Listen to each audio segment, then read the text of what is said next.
വാടാനംകുറിച്ചി പൊയിലൂരിൽ വീട്ടുമുറ്റത്ത് മൃതദേഹം കത്തിക്കരിഞ്ഞ നിലയിൽ കണ്ടെത്തിയ സംഭവത്തിലെ ആളെ തിരിച്ചറിഞ്ഞു. വീട്ടുടമയുടെ അമ്മാവനും കൊണ്ടൂർക്കര സ്വദേശിയുമായ ചന്ദ്രശേഖരനാണ് മരിച്ചത്. സ്വത്ത് തർക്കങ്ങളുമായി ബന്ധപ്പെട്ടുള്ള വിഷയങ്ങളാണ് ഇയാളെ ആത്മഹത്യയിലേക്ക് നയിച്ചതെന്നാണ് പോലീസ് വ്യക്തമാക്കുന്നത്.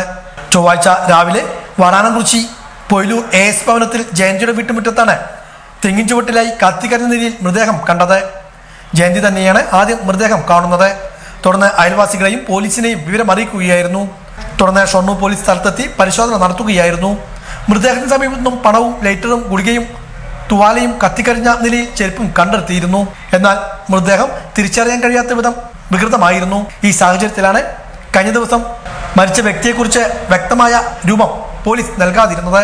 തുടർന്ന് നടത്തിയ വിശദമായ പരിശോധനയിലാണ് കൊണ്ടൂർക്കര സ്വദേശി ചന്ദ്രശേഖരൻ തന്നെയാണ് മരിച്ചതെന്ന് വ്യക്തമായത്. ജയന്തിയുടെയും മരിച്ച ചന്ദ്രശേഖരന്റെയും കുടുംബസ്വത്തായി ഓങ്ങല്ലൂരിലെ സ്ഥലം ഭാഗം വെച്ച് വീതിച്ചെടുക്കാൻ കുടുംബത്തിലുള്ള ബാക്കി അവകാശികൾ തീരുമാനിച്ചെങ്കിലും ജയന്തി ഒപ്പിടാൻ വിസമ്മതിച്ചു എന്നാണ് പറയുന്നത്. ഇക്കാര്യം പറഞ്ഞ് ചന്ദ്രൻ പലതവണ ജയന്തിയെ ഭീഷണി മുഴക്കിയതായും പറയുന്നുണ്ട്. മരിക്കുന്നതിന് ഒരാഴ്ച മുമ്പ് ഇവരെ വിളിച്ച് ഒപ്പിടണമെന്ന് ആവശ്യപ്പെട്ടതായി ജയന്തി പോലീസ് നൽകിയ മൊഴിയിലും പറയുന്നു. മരിക്കുന്നതിന് തലേ ദിവസം സുഹൃത്തിനെ വിളിച്ച് താൻ മരിക്കാൻ പോവുകയാണെന്നും ഇയാൾ പറഞ്ഞതായും പോലീസിന് മൊഴി ലഭിച്ചു.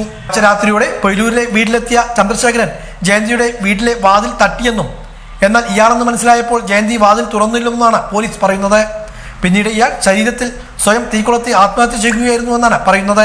തീ കത്തുമ്പോൾ ശരീരത്തിന് ജീവനുണ്ടായിരുന്നുവെന്നും കരിയും പുകയും ആന്തരികവായുവിലേക്ക് വളരെ വ്യാപിച്ചിട്ടുണ്ടെന്നും പോസ്റ്റ്മോർട്ടം റിപ്പോർട്ടിൽ പറയുന്നു. Shoranur DYSP Shaju K Abraham, crime branch DYSP K Vijayakumar, inspector P Vishnu, SI KP Ashwin എന്നിവരുടെ നേതൃത്വത്തിലുള്ള പോലീസാണ് സംഭവവുമായി ബന്ധപ്പെട്ടുള്ള അന്വേഷണം നടത്തിയത്. മൃതദേഹം പോസ്റ്റ്മോർട്ടത്തിന് ശേഷം ബന്ധുക്കൾക്ക് വിട്ടുകൊടുത്തു.